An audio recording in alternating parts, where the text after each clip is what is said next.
મિત્રો, તમિલનાડુના મુખ્યમંત્રી થલાપતિ વિજયે મુખ્યમંત્રી તરીકે પદ ગ્રહણ કર્યો, શપથ લીધાને તુરંત 3 વસ્તુની જાહેરાત કરી. એક, 200 યુનિટ સુધીની વીજળી ફ્રી. તો આવી જાહેરાત ગુજરાતની સરકાર ગુજરાતની જનતા માટે કેમ ના કરી શકે?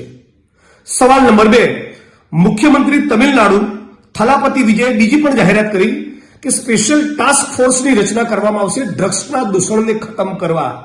આપણા ગુજરાતના દરિયાકાંઠે 72,000 કરોડનું ડ્રગ્સ પકડાયું, અદાણીના પોર્ટ પરથી ડ્રગ્સ પકડાયું, ટોટલ 1.5 લાખ કરોડની આસપાસનું ડ્રગ્સ પકડાયું. છતાં આ ડ્રગ્સનો ઓર્ડર કોણ કરે છે, આનો મુખ્ય સૂત્રધાર અને માફિયા કોણ છે, આની જાણકારી મેળવવા માટે રાજ્યની સરકાર ગુજરાતમાં શું ટાસ્ક ફોર્સની રચના ન કરી શકે?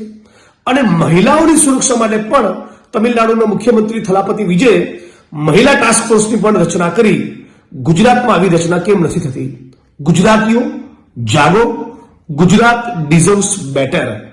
આ ભારતીય જનતા પાર્ટીનો કાટમાળો બહુ માથે લઈને ફર્યા, હવે આમાંથી મુક્ત બનો.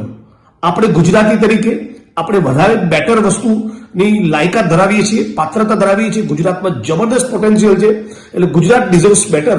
આ કેમ્પેનમાં આપ તમામ લોકો જોડાઓ.